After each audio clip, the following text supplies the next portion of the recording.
this pursuit that I have of doing things differently, of making power, but making the thing drivable and having a wide power band led perfectly into twin charging, because the sort of power that I became addicted to was 800, 900, 1,000 horsepower, and then fairly north of that when you're on the drag strip. And the boost threshold was just, the response was hideous.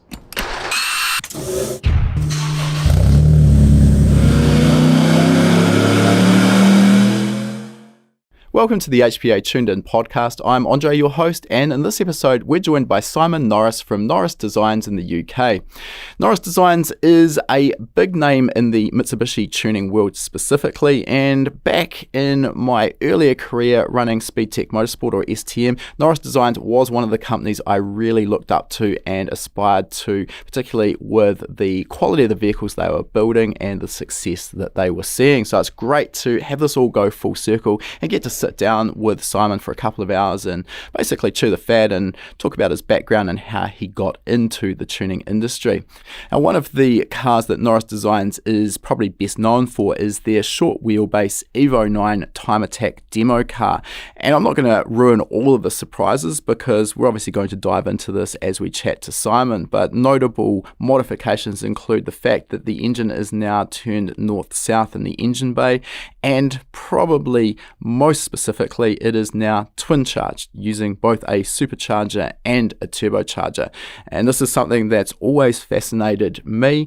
I actually went a long way down the path of setting up my own twin charged setup many years ago, and unfortunately never got it finished. So really interesting to talk to Simon about how all of this works. Before we get into our interview, for those who are new to the Tuned In podcast, High Performance Academy is an online training school. We specialize in teaching people how to build engines, how to tune engines, construct wiring harnesses. We also cover 3D modeling in CAD, race driver education, race car setup, and fabrication. You can find all of our courses at hpacademy.com/courses, and these are all delivered via high definition video based modules that you can watch from anywhere in the world, provided you've got an internet connection. This means you can learn in the comfort of your own place, and you can also learn at your own pace. All of our courses also come with a 60-day no questions asked money back guarantee, so there's zero risk purchasing. As a podcast listener, you can use the coupon code podcast75, and that'll get you $75 off the purchase of your very first HPA course. I'll put a link in the show notes with that coupon code, as well as a link to our courses. Also, if you like free stuff, then head to hpacademy.com/giveaway, and this will show you our latest giveaway. We partner with some of the biggest brands in the aftermarket performance industry to give away products every month. It might be an aftermarket ECU or dash, it might be a power distribution module, it could be wiring or engine building tools, or maybe car setup equipment. These are high quality products that I know you're going to want to win, and we will ship them free of charge to your door if you win, regardless whereabouts you are in the world. This is absolutely zero risk and no catches getting your name into the draw. All right, enough with our introduction. Let's get into our interview now. All right, welcome to the podcast, Simon. Thanks for joining us. And like usual, let's start by finding out a little bit about your background and specifically how you got an interest and passion in cars. Well, I've always liked cars, like a young lad, always looking at cars, playing with cars on a little carpet mat when I was 5, 6, 7 years old. Taking engines apart at home, so scooters, Vespas, little engines, I'd have them apart on the kitchen table. Mum always said that was fine, and I got on with it. And then when she had to serve dinner or do whatever she had to do, I might take them up to my bedroom and start stripping them apart and putting them back together. So yeah, quite unorthodox, but yeah, it's. I got to ask the $1 million question here: did the engines ever go back together? Absolutely, yeah. Did they go back together right? Probably not, but yeah, take them apart and put them back together. Was it right? Well, it might not have been the first time, but after a few times, it probably would be. So that initial interest from a child, and I've got 3 children now. One of my boys is just like me in that regard. He wants to know how things work and he's interested in cars. One of the other boys isn't. So that interest kind of, I don't know, is inbuilt in you in some regard. As I got older, desperate to start driving. So you can drive at 17 when I was learning or wanting to learn. So I got myself a little car for that and got that all ready and done prior to passing my test. And then very quickly too slow, needed another car a bit faster. And over a period of time, you gravitate. I think if you're a bit of a petrol head like we all are, you gravitate for faster and faster car. So I got into turbochargers. So I think first car was an Austin Mini, and then a little Fiat Uno. And then the story of kind of Norris Designs came from Nissan 200SXs, so the 1.8 turbo S13. So CA18 DET. Correct, yeah, brilliant engine, brilliant car from ages ago. And I tuned that a little bit with another tuning company who are no longer around, haven't been around for years. Money was hard to come by at the time. I didn't necessarily earn much money in the job I was in. Let's get a sense of what sort of age are you at this point? Well, I started, I did some education. I was in the motor trade doing various different jobs, and I must have been 18, 19 and had my first car on finance and everything. Obviously, you can't afford to buy things outright at that age, or you never used to be able to. And I used a tuning company and just thought they weren't very good, and the way they did the job and the result wasn't brilliant. And I was travelling up and down to university for my then girlfriend, so it was an hour each way, hour and a half each way. And I thought I could do a better job than that, and I was heavily interested in this, and so I started the company way back when. 21 in the end by the time I started it. It's in 98, and kind of haven't looked back. It's an absolute passion. Love cars, love tuning them, love everything about them. So yeah, it's a bit of it's an inbuilt passion from 4 probably or 5 years old. Okay, well, I mean, it's an interesting background. Actually, some of what you just mentioned mirrors my own background. I did a Bachelor of Technology in Product Development, and once I'd completed that degree, I was back home with my parents studying for a master's. And at the time, my old man had I think it was an old classic BMW CSL 3-litre inline 6. Don't ask me more than that. I can't remember the specifics. But what I do remember is he had a local company to us install what was then a very early generation of the Link ECU. And this was back in the time of the hand controller programming, no laptop support. And I got so sick to death of listening to him whinge about how badly it drove that in the end, I sort of thought, well, this can't be that difficult. And I grabbed the manual and the hand controller, spent about 3 or 4 hours out on the road kind of figuring out how it worked, improved the drivability of it, and basically transformed it into something that was actually nice to drive. And that actually kind of got me my start because my dad was involved in the local BMW car club. The same guy who had butchered his car had destroyed 5 or 6 other BMWs in the same car club. So I kind of worked my way through those.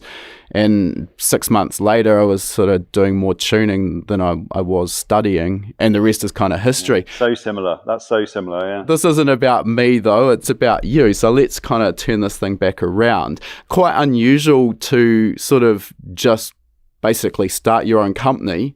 Was there any prior sort of work experience that you were doing? Yeah, well, I was in the motor trade prior. So I did, it's difficult to remember now. It's been such a long time. I started in parts, like a little parts department apprentice, and that was in a Nissan dealer. So obviously my love for 300ZX twin turbos, Z32s and S13s was kind of born from seeing those in the workshop as a young lad.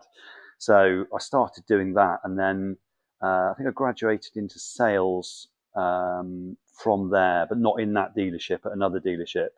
I did a parts qualification at college. You have at this stage any formal qualifications in terms of what you're doing today in terms of, let's say, being a mechanic, engine building, tuning, etc.? Yeah, nothing so specific. So I did a diploma in engineering. I'm trying to think back at the timeline of things. So I did a diploma in engineering at college, and I didn't like it very much. It wasn't quite what I was looking to do. I would have been more appropriate probably to do something specifically relating to cars, but it was a mechanical engineering course, which I did. I don't know if I certainly completed at least a year. I don't know if I completed both years. BTEC, it was the qualification at the time. I don't know if they still exist. And from there, I went and got a job because I was desperate to earn money, desperate to be able to buy a car and get involved in cars. And from there, I then went into this apprenticeship, and then went into sales and along sort of the motor trade that way.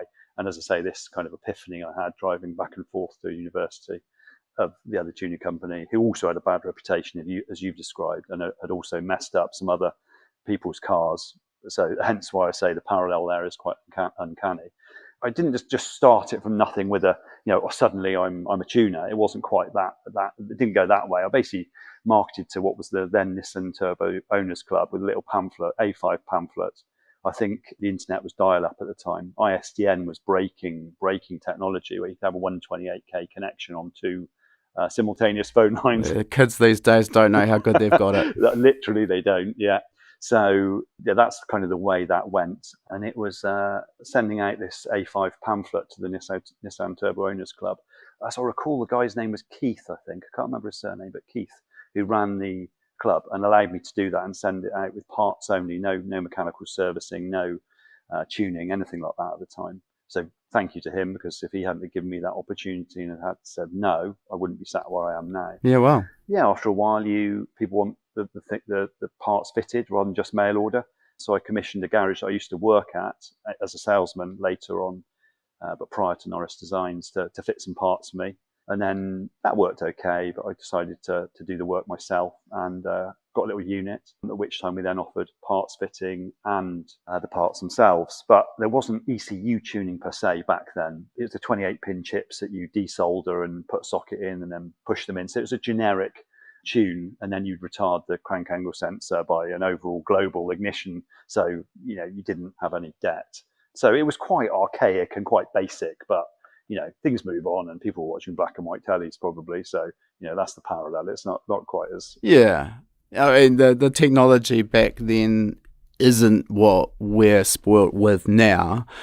I'd also argue those older cars, because I cut my teeth on similar vehicles, and it was much easier for the ECU manufacturers at the time to make a plug and play replacement ECU, which now, obviously, with the complexity of the different electronic control modules we see in modern cars, it's much more difficult to take that factory ECU, throw it away, and put in an aftermarket replacement. And we'll probably talk a little bit later about the options when it comes to tuning.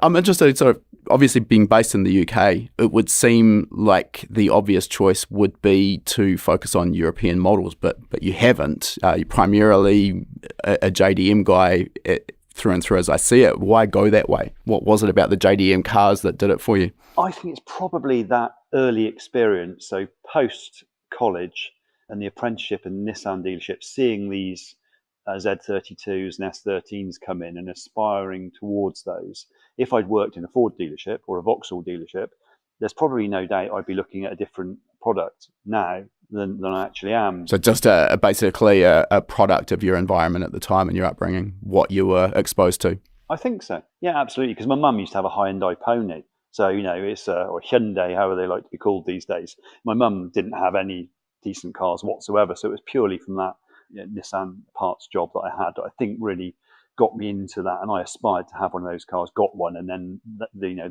the continuation from there was starting to tune for other people and providing those little pamphlets with parts for sale. So I think that's why I went in that area.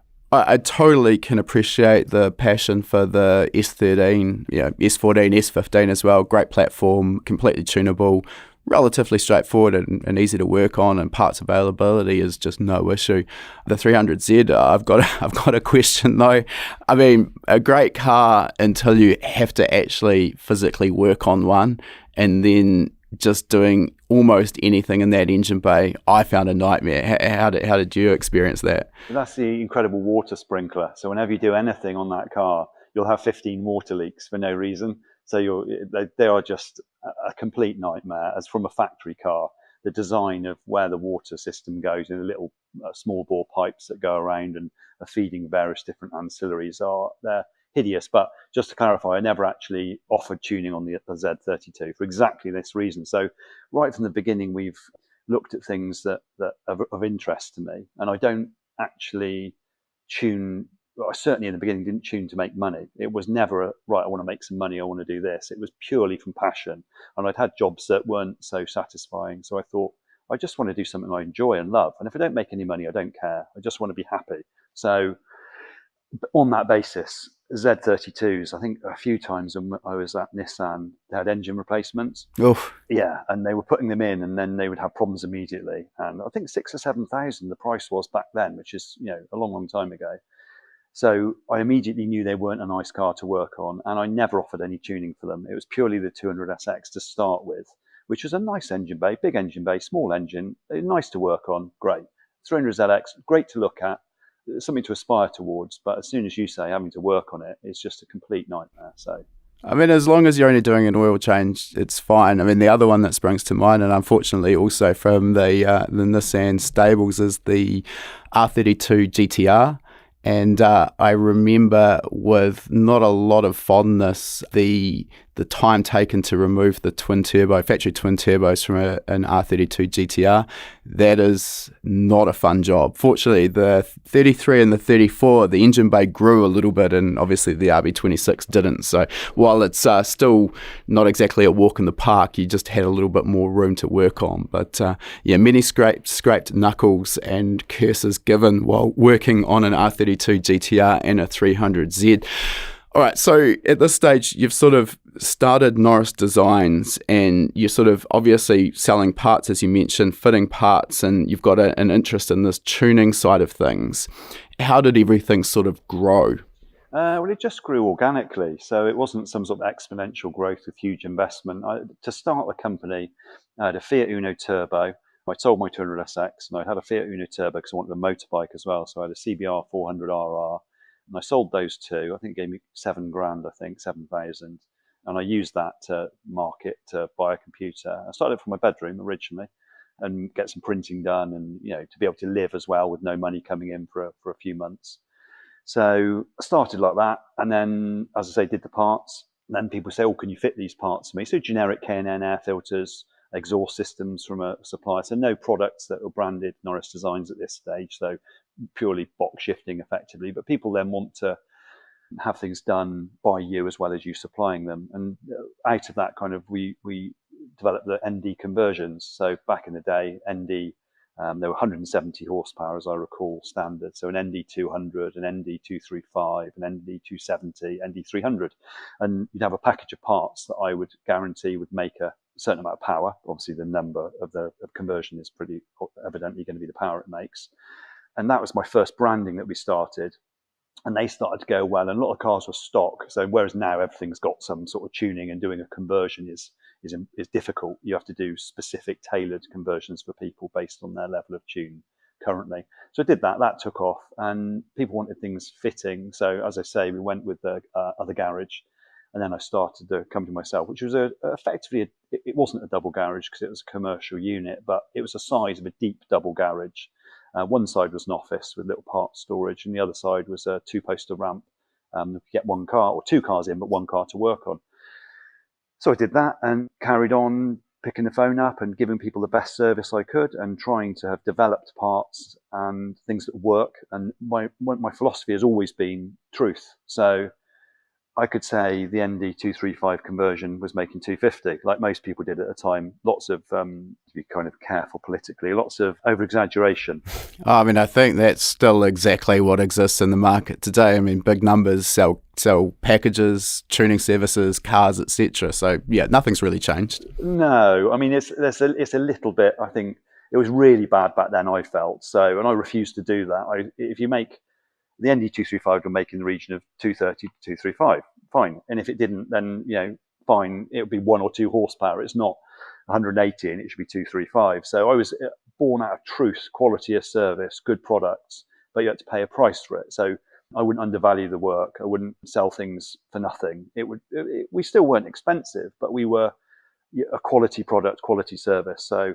And I think that obviously impressed people, and people what people wanted. And the JDM tuning market was not non-existent, but nearly. So we got on the crest of the wave, and the phone rang more often, and I couldn't do all the work. So I had to take another member of staff on to do the mechanical work. Because although I'm perfectly capable to do the mechanical work, I don't enjoy it so much. I prefer running the business, designing the packages for people, talking to the customers, and obviously now, much later down the line, doing the ECU tuning. So it sounds like you sort of stumbled onto the approach that at least I found was the most successful for running a performance workshop in terms of offering these packages. I kind of started with basically, I'd do anything and everything that came through the door. Basically, if someone wanted a blower valve fitted, we'd do that, no problem. Someone wanted an engine built, yep, absolutely. And trying to do those one-off jobs where every day is different, you can make money, obviously, but it's difficult. You don't tend to achieve those economies of scale, and it's also very difficult to stand apart from competitors. I mean, anyone can fit a turbo smart fuel pressure regulator. It's the same damn part. You can't fit it better than the next guy, well, within reason. And then it was essentially when we got into the late model Evo, and then more along the lines of the late model Holden Commodore, which is an Australian domestic market brand, but the specifics don't really matter. What we found is we would offer stage 1, 2, and 3 upgrades, and stage 1 would be tuning only, stage 2 would be an air filter and a catback exhaust, stage 3 would be headers, exhaust, and a cam. And what we found is we could guarantee within a few horsepower what the package was going to produce. There was no guesswork in terms of pricing it. It was X $1,000, you're going to get this much power, and essentially it would take as long to bolt the car on and off the dyno as it did to put the tune in it, because we'd done 100 of them before. And we really sort of found this sort of economies of scale just really magnified the profit margins we were able to make. And we were still offering a really good quality product at a fair price to the customers, and they were over the moon with the results. So it sounds like you really cottoned onto that same sort of trajectory, but much, much earlier than me. So obviously you're way smarter than me too. I wouldn't go that far. I've seen some of your tutorial videos and things in the market, so I think you're pretty smart, but we won't massage each other's egos for too long. So yeah, I think that's right. The conversion, you do care about profit at the time, but I was a young man and I wasn't too bothered. I wanted to give people a good product, make some money as well, but not get into this head scratching situation where you're fitting one part and the person's going away and something else has been affected by that, or something completely secondary has come up. So you're doing your conversions and you're doing it. We only did 200 SXs. I didn't do all and sundry. So if somebody to ring me, which they probably didn't at the time, asking could you do an RS Turbo Escort or something else, the answer was no, in the nicest possible way. And the same applies now. So we're very niche. We know our product and our cars in great depth, and we don't pretend to know anything about other cars, although many things apply. We're experts in our field, I feel, and that's been a good way to give the customer the best service, to minimize headaches, to try and make some money at the same time, and sleep easy at night. So yeah, but the conversion path is definitely a good thing. I think that makes a lot of sense. I see that with a lot of the bigger workshops around the world. They do tend to specialize in maybe not just one brand, but there'll be a selection of maybe 3 or 4 brands or vehicles that they support. And as you say, you know the car inside and out. Your techs know all the little tricks and tips that are going to speed up the process, and there's no guesswork involved. And I mean, yes, relatively speaking, an engine's an engine. If you know how to tune a 4G63 or a SR20 CA18, you know how to tune a VR38. There's no magic when it comes to tuning, but the process of learning a new platform does take some time. I guess where the trade-off for that is, I mean, I was based in a city with 500,000 people, so relatively small. And if you wanted to put food on the table, unfortunately, we had to be able to branch out. So, I mean, we tried to stay within our lane to a degree, but, it would be impossible if I just said, hey, we tune Mitsubishi Evo, that's it. You'd probably get a car every 2 or 3 weeks, and that's not really a viable way. So, I mean, obviously, you're fortunate in where you were that you had enough customer base with those models that you wanted to support, but maybe not practical for everyone who's listening, who's maybe thinking about starting a performance workshop. Would that be fair? Yeah, I'd say so. I mean, geography is obviously super important, isn't it? Your location. So you would be at one end of the scale with that 500,000 people there, all of which wouldn't have a car that you were going to be tuning. What was it, 66 million or something in the UK, I think now, and then how many in America? 400 plus million. So the potential market definitely depends on where you are in the world. I mean, these are things that are important to consider. I raise it because, I know we have people listening to our podcast who are either starting businesses in business or considering starting a business. And these are the things that, initially are very easy to gloss over the top of, but really do make a big difference to your success or failure, I think. Yeah, I'd agree with that. The only thing then, which is different now than it was for us years ago, is the advent of the internet and the market that then creates on a mail order basis. And it can be a complete engine, whatever, is exponential comparable to our markets were, very geographically based, weren't they? So they'd be in your local vicinity or country. And then you'd have some export, but not like you do these days. So I think the world's people's oyster with new businesses, if you take that into consideration. Yeah, definitely. It's never been easier to get your product and service in front of the entire world. All right, well, let's come back to sort of the growth of Norris Designs and maybe sort of bring us up to speed in terms of where it is today and give us the sort of 30,000 foot view of the operation. So whereabouts are you based? What's the size of your facility and how many staff have you got to get us started? So we're based in Melksham in Wiltshire, which is southwest England. Been in this particular premises for 15, 16, 17 years. As I mentioned earlier, I started from a bedroom and then went to a little town, which is where I grew up, Corsham, which we had effectively a deep double garage sized unit. It was just me, then me and one other, then me and two others. We moved units from there to another unit, which was maybe 4 times the size. Then across the road to another unit, which was better dimensionally, but a similar size.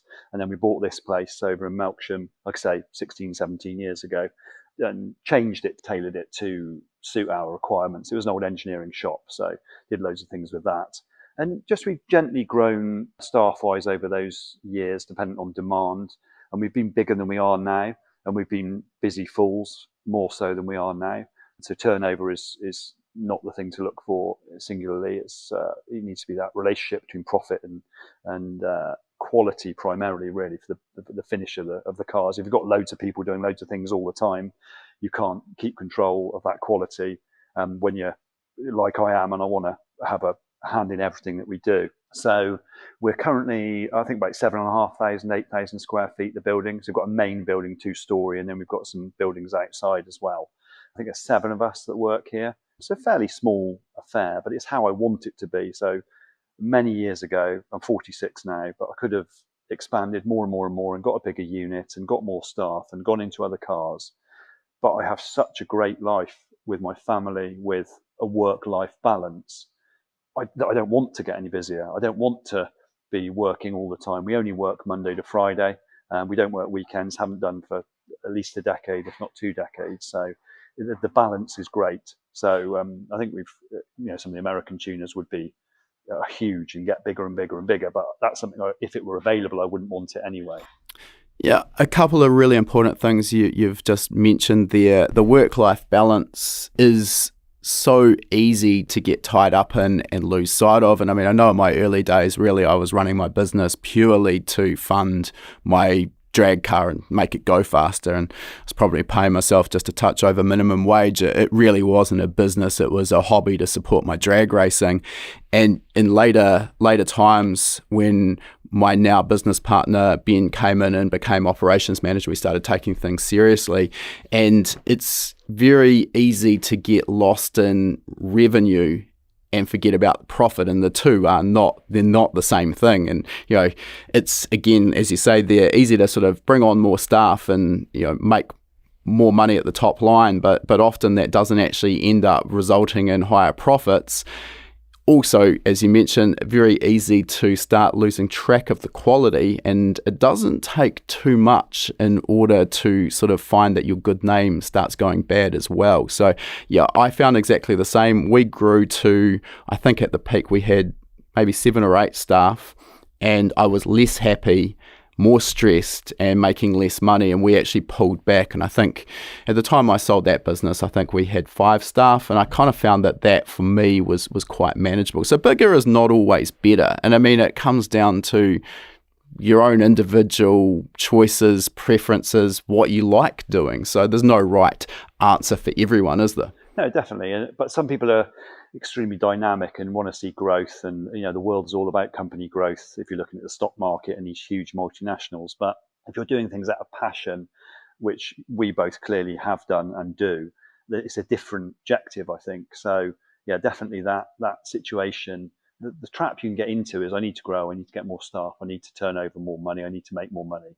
But if that quality does slip, which it inevitably can do, you've got too many staff and you've got less work because you're not getting the word of mouth that you used to get when you were doing a really great job and you had slightly less people. So the most important thing is to provide people with that service and quality. And if you can make some money doing it as well, great. But even if you didn't, I think you and I are probably very similar. You still enjoy going to work. So yes, you need to make money to pay the bills, but even if you don't for a month or a week or whatever, you've still got a bit of a smile on your face because you're doing what you love, which is not to be overlooked. No, absolutely. I think we're in a very fortunate position doing something that we're passionate about. And the old story, if you do something for your work that you love, you'll never work a day in your life. I mean, I don't know if I'd quite say it's like that. It's probably slightly glorified, but I mean, the premise is essentially correct. So, you're going to spend the majority of your life working. You may as well be doing something that you are passionate about. All right, so what would you consider at this point your own skill sets are? What are you actually doing day to day in Norris Designs? Well, I always talk to customers, so I take the phone calls, not the initial phone call, but I'll take the inquiries, I'll take the email inquiries, I'll look where we're going in terms of a vehicle that we might look at for the future. I'll look at turbochargers that come on the market, new products come on the market, to see if they should be added to our product line, and if they should, why. Running the business, ordering the parts and bits and bobs that we need. We keep lots of stock, so I like to draw upon stock rather than have to order things specifically in. And with niche market, you can do that so much more easily because you're working on the fewer number of cars. I do all the mapping of all the ECUs and the cars that come in and go through here. Fault diagnosis, I often take the lead on those sorts of things. Although my staff are excellent, we really pool our knowledge and talk about things to try and get a handle on it, and everyone's voice is heard. So it's more of running the business these days and being the sort of the controlling force behind the business. And I don't really do any of the mechanical work. If I need to, I do, but thankfully I don't very often need to. But the electronic side of it, the computer side of it, I really, I do all of that exclusively. Yeah. I've talked on this podcast in the past quite a few times about, the usual path of the entrepreneur who's good at something, be it, spinning spanners or tuning, and decides, right, okay, I'm going to make a business out of this, and then quickly finds out that to actually run an effective business, you're only able to spend at the most maybe 50% of your time actually doing the thing that you really like. And then there's all of the other ancillary tasks that go to running a business, quoting work, answering emails, talking to customers, ordering parts, accounting. Is that something, because obviously you're still doing a portion of that, is that something that you struggled with initially? Did you end up becoming equally passionate about that, or how did you deal with it? Well, I mean, I'm kind of I'm skirting over issues along the way where I sit here very happy with everything, the way things have gone and the position I find myself in. But there were lots of bad days. There still are bad days now where things go wrong and you have to address them. So anyone starting a business now, it's not all roses. You need to work through those problems, and you'll be stressed beyond belief. And I remember driving years and years ago, we did a T3 turbo conversion on an S13 200SX, and it was a new product. And we've always looked at this Norris Designs branded product and looked to do something different in the market and something new, not just box shift and as you say, to differentiate yourself from the other people on the market. So, and I had done this T3 conversion and sent it, I think 300 miles away. And I was working myself at the time, if I recall, and the bolts that were in had come loose on this drive home. So I had to drive 300 miles. I think I borrowed my sister's Calibra Turbo at the time. I don't know why my car wasn't going, but all the way up there, and I had to fix it on my back and drive all the way back again. So it's not all gravy along the way of doing this stuff. So now I'm in a very fortunate position to be able to take some time off, to still pick and choose the jobs we do and do things that I love, and have some amazing staff who've been with me for 20 plus years, most of them. So we've got a really tight, committed, happy team. But the balance is there. Yeah, I get stressed, and yeah, I've got too much work to do. But I always think if you get the right customers who want to use you, then they will wait till tomorrow for an email, and you don't have to work till midnight at my point in life. As long as you're giving them the service and communicating with people and explaining to people how you are, then I don't think there's many people on this planet who would begrudge you that. So the balance is good, but I never really enjoyed the mechanical side of things exclusively. I like business. I like talking to people. I like the innovation, the developing things and learning new things about new ways to do things. That's my real interest. And we still do that and push that envelope now. It also seems that with your branded products and packages, that's a really good way of separating yourself from everyone else, because these days in particular, I mean, it's not new, but everyone seems to be selling the same aftermarket parts. I mean, I use Turbo Smart's fuel pressure regulator as an example, but HKS, Greddy, whatever it might be, you can buy these parts, and it seems like everyone's sort of running a part-time aftermarket parts shop out of their bedroom in their mum and dad's house and putting next to no margin on it. It's made it very difficult for the performance workshops doing this all day, every day for a living to actually put decent margin on the product. So is that the secret to success, is packages where I take it you're probably not having someone off the street walk in with their own parts and say, hey, can you fit all these parts that I've bought, and that's it? Well, we're pretty good at that, to be fair. We will fit people's parts if they want them, but it needs to be things that we believe in. So if somebody brings me something that's an absolute pile of junk, then obviously we won't. We'll advise them and say, I wouldn't use that if I were you, and we wouldn't fit it. But if they've got themselves a set of Manley conrods that we use anyway, I don't say I'm not going to fit them, you've got to buy them from me, because I think that would be unreasonable if I were the customer.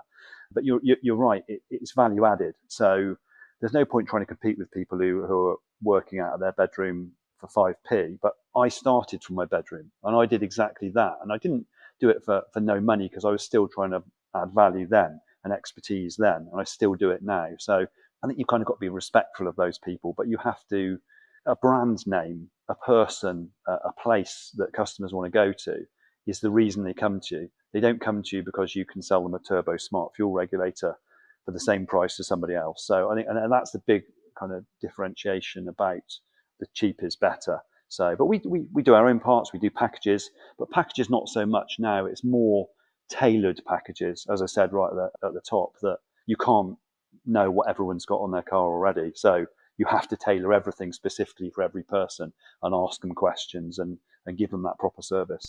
Yeah. Okay, let's talk about the services that you offer. I mean, obviously we've touched on some of them here, but this is essentially a full service performance workshop, anything and everything, fabrication, engine building, tuning, parts fitting. Yeah, I mean, there's certain things that we offer that we don't do in-house. So we don't do transmissions in-house. We use a couple of guys, Transmission Dynamics here, and a couple of other people, or we send stuff back to the manufacturer. But yeah, we've got engine building guys with me for 25 years, however long time. We've got a very, very good fabricator as well who does all the fabrication in-house. We've got a engine dyno and a roll and road, fully equipped workshop, lots of stock and everything as well. So, but again, still very small number of vehicles. So we only work on 4 or 5 vehicles, and we've been so busy with those. We still, although this might come to an end sooner or later, we haven't had to diversify into other vehicles. So, but yeah, full workshop, full tuning facilities. Let's talk about those vehicles that you are supporting. Obviously, Mitsubishi Evo is one of them, but what else are you sort of focusing on? We'll still do Nissans. So we still do Nissans from S13s, S14s, not Z32s, as we clarified. R32s, 33s, 34s. I never really got into the 35. I've had a Nismo 35 myself, which is a great car. But this is, again, quite counterintuitive for business. But I only tune cars that I like. And when the 35 came out, I never really liked the look of it. And yeah, it was immensely fast and it was groundbreaking, but I never liked it. So I didn't get involved in it. I want to come to work and work on cars I really personally like. So we never really got into those, although we've done a few since. And then the Evo platform, 4, 5, 6, 7, 8, 9, and then 10 as a separate thing also. And the 4 to 9, as you know, broadly are the same car in terms of expertise. So that would be our base vehicles. Although we did actually, go across and do the Mark III Focus RS because I bought one of those, and that was a 4-wheel drive and a 4-cylinder. That's sort of my preference when choosing a vehicle to tune for the company. And we've done quite a lot of those and for those, but it still always harps back the main work and the main packages and things we offer for the Evo 4 to 9. Okay, I mean, that begs the question, pretty much all of those cars that you've just mentioned are no longer in production and they're only getting older. Yes, there is a very active and passionate enthusiast base buying and modifying them, but I mean, it must be a dying market to a degree as well. So obviously you're more than busy enough as it stands, but at what point do you start sort of looking around at what is the next model or marque that is worthy of supporting? Yeah, that's the $1 million question, isn't it? It's something that I have been talking about with friends in the trade for 15 years, and we're still busy now, and we've still got enough to do. And I've got too many cars here, as I said at the top before we came on. So we're doing things right. You can't please all the people all the time, but we try our best to do so. And we still make mistakes sometimes, but we try not to, and we always react to them and do the best we can to correct anything that has not quite gone to plan. But at some stage, I am going to have to look at something else. But there's some ideas that kind of come up in my own mind for various reasons. And just as an example, I've got a M4 Competition, the new X-Drive G82. Brilliant car. Sold the Nismo 35 because the mileage was going on it, and bought this just as a daily. Don't care about it. It's not special edition. I'll put the miles on it. But I actually love the car. And that's a market that we could potentially go into in the next 5 to 10 years. But it might not, because as you rightly said a little while ago, the ECUs and the integration is so advanced and in depth now that I not shy away from it, but it's a lot to learn. And I'm not, under any illusion that that's the thing you can go into quickly and easily. So, but at the moment we don't need to do anything. Maybe I'll be old enough at that stage to retire anyway and not need to go into another car. Who knows? And I think the other thing with the models that you are supporting over particularly the last, let's say, 5, maybe even 10 years, we've seen the prices of those models just absolutely, skyrocket.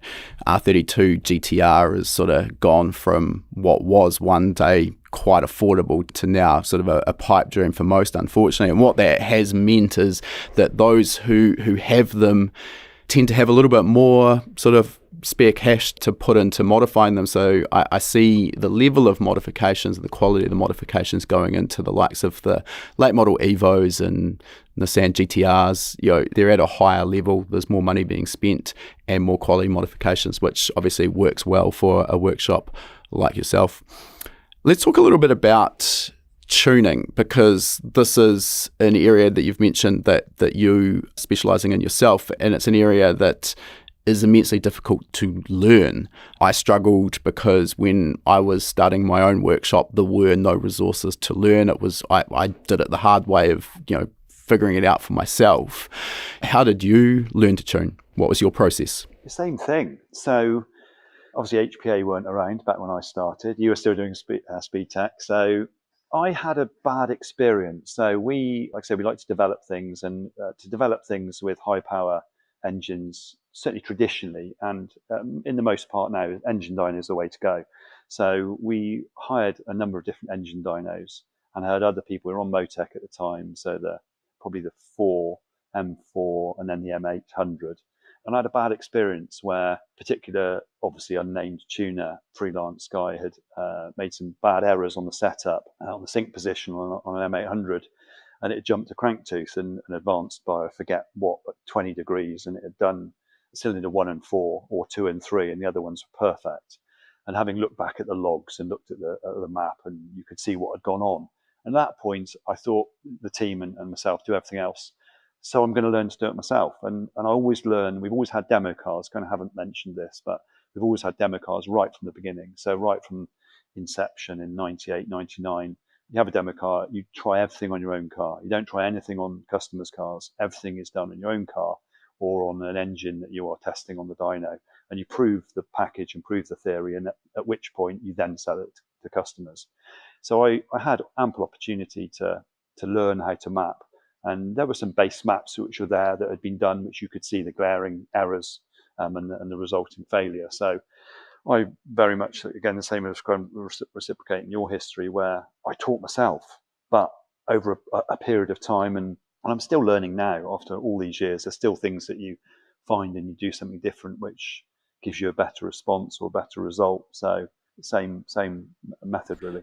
Okay, so I mean, when it comes to tuning, there is a lot that goes into it, particularly when we talk about more modern vehicles with the likes of continuously variable cam control. But if we, break it down to sort of the basic building blocks of tuning, we're really talking about fuel and ignition. And I think the ignition side of things is reasonably straightforward.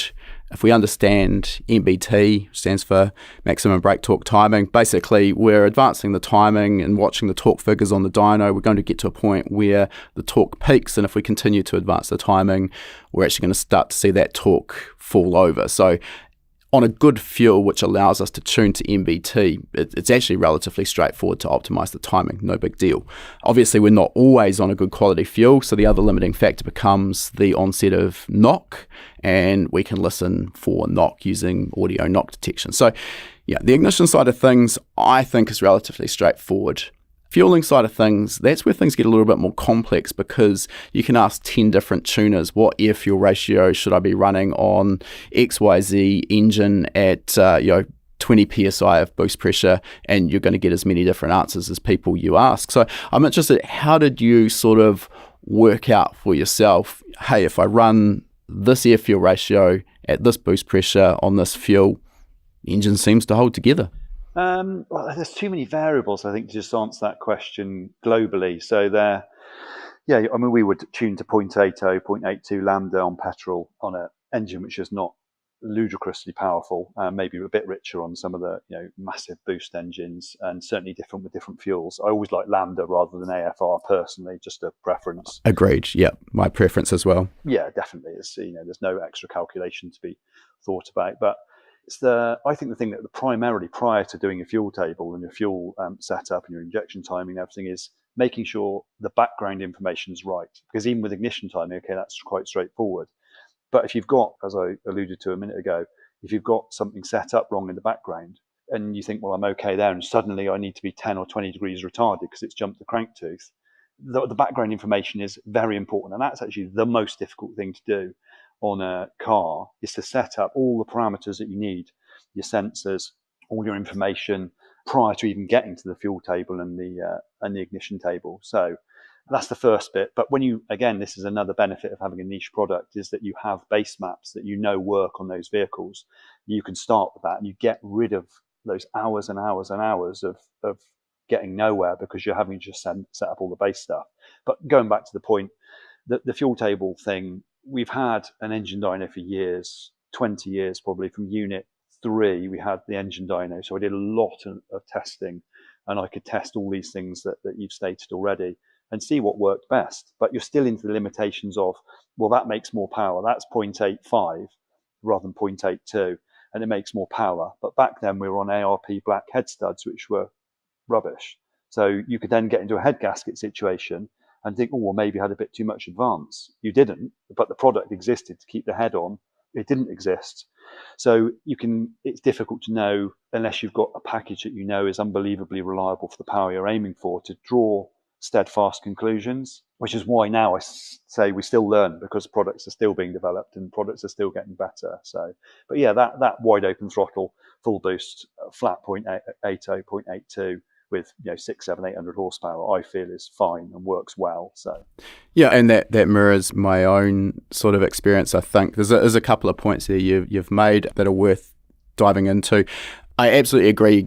Sort of stating here in a podcast, run your engine at XYZ lambda and you're good to go. There is just so much more that goes into it. And for just one example, what we could get away with for a single 8-second pull on a dyno versus a road car that might be run through the gears that might take 10 or 15 seconds versus a circuit race, or even the worst case, endurance or land speed record racing. The load on the engine and the time that the engine is being run under high load, that's a really big consideration that will affect the air fuel ratio that we target. Talking also about air fuel ratio versus lambda, I use the term air fuel ratio because our biggest market is the US, and for some reason air fuel ratio has become the norm over there. But all of our tuning, or my own tuning, and we teach in our courses, I do use Lambda. And the one reason I just wanted to mention here with Lambda is, first of all, as we move across different fuels, it doesn't matter whether we're E85, methanol, pump gas, diesel even. The stoic air fuel ratio of the fuels changes, but Lambda 1.0 is always stoic. So we've always got a relative reference irrespective of the fuel. That's really nice. The other thing is, when I'm tuning and we want to make a correction, if we are targeting Lambda 1.0 under cruise conditions maybe, but on the dyno we're reading 0.95 lambda. Straight away I know that we are 0.05 too rich, which is 5% too rich. I can remove 5% fuel. Just multiply that particular cell by 0.95, taking 5% out of it, and within reason I should be straight on to my target. So it's a very, very quick way of making corrections. Now, of course, we can do exactly the same with air fuel ratio numbers, but I mean, I'm not smart enough to be able to do that math quickly in my head, and I'm certainly not going to pull out my calculator every time. So that's one of the reasons I really prefer to work in lambda units. Now, in terms of the other element there is as to what air fuel ratio we can run. The fuel that we're using also plays a big part on that as well. Specifically, I think a lot of people believe that a lean air fuel ratio causes engine failure, and yes, absolutely it can, but more often than not, at least in my experience, the failures that I see are not necessarily from the lean air fuel ratio. It's more to do with the lean air fuel ratio causing higher combustion temperatures, which then drives the engine into detonation, and then the result is actually a detonation failure. Does that sort of mirror your experience as well? Yeah, definitely. Or some contaminant that's got in there, or a head gasket's failed and it's got some coolant come into the cylinder. It's normally a combination of things, isn't it, to have just it running a bit lean. And if it runs a little bit lean, so you're wanting 0.82 and you're at 0.88, and it goes wrong, you're too close on the ignition timing anyway. So you should be having a solid margin of safety with your tuning, which I do religiously. So yeah, I would concur with that. In terms of that margin of safety, that's another really good point to dive into, which I don't think we've actually talked about too much before on the podcast. I think it's really tempting, particularly when you're just getting started, to go for the Hail Mary dyno pull and get the biggest number possible. And, like everyone wants bragging rights. The reality is what you can get away with for that 8 to 10 second pull on the dyno versus, heavily loaded in fifth gear at 140 mile an hour on obviously the closed road. Very different things, and you can really quickly come unstuck. I think another advantage we've got now is the quality of the ECUs we've got access to in terms of closed loop fuel control, and specifically around knock control has allowed us though to run closer to the edge but still have safety. Are these sort of options in the ECUs that you're relying on heavily? Yeah, definitely. I mean, I'll do my tuning. I'll get the limit as such, so I know where it is. Because if you don't know where it is, you don't know how far away you are. And then I generally pull a global 2 degrees out of the ignition map everywhere on boost. Don't need to do it obviously in vacuum. And then having calibrated the threshold of the knock and the cylinder multipliers, you obviously confirmed prior that that when it knocks, that you can see it breaks threshold and removes the timing. But I would still, even with those modern systems, I would still have a solid 2 degrees plus the knock control. But certain customers, I think one customer in particular said to me, I want to do some draggy times or something. I wanted to go absolute on the edge. I don't want you to pull the timing out. Because I tell the customers this. I don't make a secret of it. I said, that's your margin of safety. And if somebody's doing 20-minute races on circuit, they might have 3 degrees. And somebody I know runs everything they've got because they can't keep off the boost button or something, they might have 4 degrees. But I would always test that margin of safety on the rollers after it's been done. So you go, well, okay, well, that's made us this much more rich, or you're legislating, aren't you? But I also do gear dependent ignition retard. So I'd always take some ignition out in fourth and some ignition out in fifth for a 5-speed, like an Evo gearbox. So there's a number of different corrections that are in the background just to give you that margin of safety. Because the way I look at it is, you're better to have 30 horsepower less and be safe than you are for the thing to blow up and have to pay for it and lose the racer in anyway. So I'm quite cautious, but we push the envelope in the spec that we go with, but make sure it's safe when the customer has it. Yeah, it is a balancing act, because obviously the customer wants as much horsepower as they can get. The reality, however, is you're never going to have a happy customer coming back with a hole through a piston. And I mean, I'd argue as well, and I'm no different, you're probably not going to tell on a 450 horsepower engine, you're not going to be able to tell the difference of 10 or 15 horsepower at the wheels, which is probably the effect of that 2-degree safety margin there or thereabouts. And everyone's going to be happy, and the engine's going to last a long time. And more importantly, as a business owner, that's going to protect your reputation. But I absolutely agree. It's all about the communication with the customer. You're not trying to do this as an underhanded way. Get that Hail Mary big dyno plot number and then pull the timing secretly and sort of send the car out where it's not actually making anything like what you just gave it to them with. I think that's the important takeaway from that. But yeah, obviously at the end of the day, just protecting your own reputation irrespective of the controls that we have on these modern ECUs. It's always been interesting to me, and again, I'll relate back to the Holden Commodore market where I was doing a lot of tuning, but I think the same would actually go for Subaru as well. And the number of times I'd get a completely 100% stock standard car in for some modifications, and we run the thing up on the dyno and you'd log it, and the factory knock control is like working overtime, and everything's completely standard, and you're sort of thinking to yourself, how on earth are these manufacturers letting these cars out in the wild where they're already over advanced for the fuel they're running on? Versus the way I would tune a car, we're not getting any knock at all. That just blew my mind. The other thing I was going to say as well is what I would often do when I was tuning a car, something that was going to be used for circuit racing, for example, where I knew it was going to be driven really hard under sustained high load operation, is I would normally try and do my ramp runs on the dyno at around about 1 second per 500 RPM. So I found, within reason, that provides a good amount of load on the engine, and you're talking about maybe a 10-second ramp run.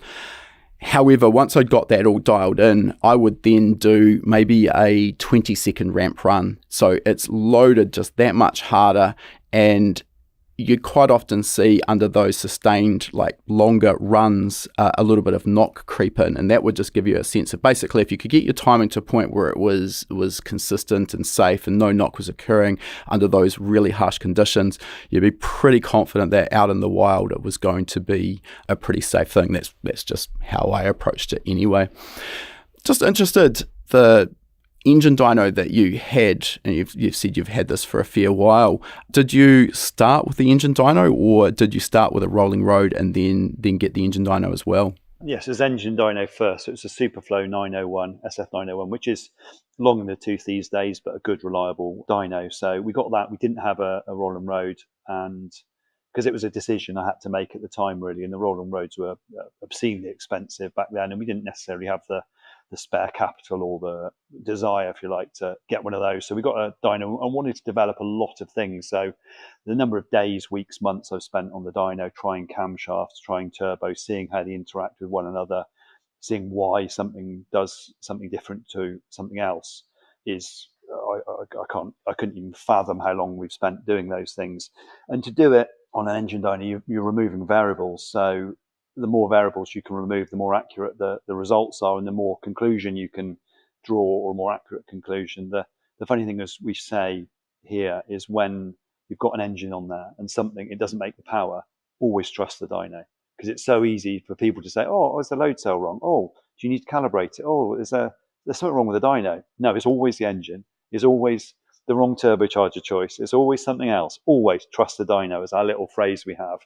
And that's really made a big difference for the demo cars that we run. And we've managed to be, I don't recall exactly, but nearly always the fastest at events in Evos in the UK, and pushed the boundaries over the years and had some world records and all this sort of stuff.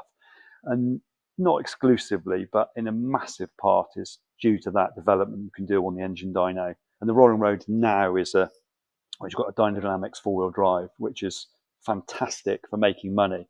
and it's fantastic to validate something you've already developed. And it's a brilliant tool, and we use that 95% of the time now. But we still use the dyno, we still have the engine dyno. So, but yeah, that was the way round, because it's the way I wanted to develop our packages, with the minimum variables and the maximum results. Yeah, I mean, that makes a lot of sense. These days, I think it's probably fair to say that rolling roads, or let's just call them chassis dynos, because hub dynos are becoming increasingly popular. Those have really become the norm, and they're very quick and easy to use. Obviously, the benefit there is you're testing the engine and the vehicle. From an engine development standpoint, though, nothing beats having that engine out of the engine bay completely exposed, because then if you want to change, as you mentioned, turbochargers, headers, cams, the access to the engine is very, very easy. The downside, I guess, with that engine dyno is the time spent to get the engine initially set up and bolted to the dyno it's not a small task, is it? No, that's right. That's a bit of a boring one, getting the engines on and getting them ready. But if you're going to do 4 or 5 days of testing, then half a day to a day of getting it on the actual bed is kind of irrelevant. So it's definitely for us was the right way to go. For most people these days, say starting up, trying to do what we're doing or what other people are doing, it's not the way to go, because you don't really make any money from that. But to develop product and to have true back-to-backs that you can rely on and you can expand your knowledge, I think you couldn't get anything better, really. In terms of your use of the engine dyno, am I right in assuming here, because you obviously support a relatively narrow range of engines, you've got adapters for those engines to make it quicker and easier to get them on the dyno, and how do you deal with the electronic side of things? Have you just got an engine dyno harness that you use, or are you actually taking the ECU and harness out of the vehicle to run on the dyno? Yeah, it's all, so we've just tried to make our job as easy as possible. So we'd have people can hire the dyno for a day or 2 days or 3 days or whatever they want for any specific engine, and then we'll give them a setup charge. So if they need brackets and flywheel adapters, we'll do that for them. But you're right to say that anything that we work on and or have developed over the years, it's all just sat on 2 massive shelves. So the intercooler pipes are made. We've got a generic intercooler we use. The harnesses are car harnesses that have come out of cars that have been scrapped years ago, adapted to the engine dyno with the ECUs that we use. We've got adapter boxes for old gold boxes, Motec, M1 series now, Link ECUs, all those things. So you just go to the shelf and pick off the part you need. If you're doing it to actually set up for every engine each time, it would be basically impossible, I think, commercially at least. Yeah, the charge to the customer is going to be just absolutely out the gate ridiculous, right? Definitely. Or you charge them not much and lose money yourself, whichever you prefer. Yeah. In terms of sort of accuracy and repeatability, what if you were to do 10 runs back to back with no physical changes to the tune or the engine on the engine dyno, what sort of variance would you expect to see? As long as you start the runs the same. So let's say you've got charge temperature and you start the run at 35 degrees Celsius, you're going to get a different result than you are at 20 degrees Celsius. So as long as the start parameters are the same, the ramp rate's the same, and all those things, and the fuel quality, and all these other variables that are still evident on an engine dyno, as long as they're right, we've run some little K20s, which are regulation engines. You can't do anything to them, and they're within 1 horsepower, 1.2 horsepower. So really, really close. Whereas if you run that in the car on a chassis dyno, the figures are firstly completely wrong as far as I see on certain engines and certain installations.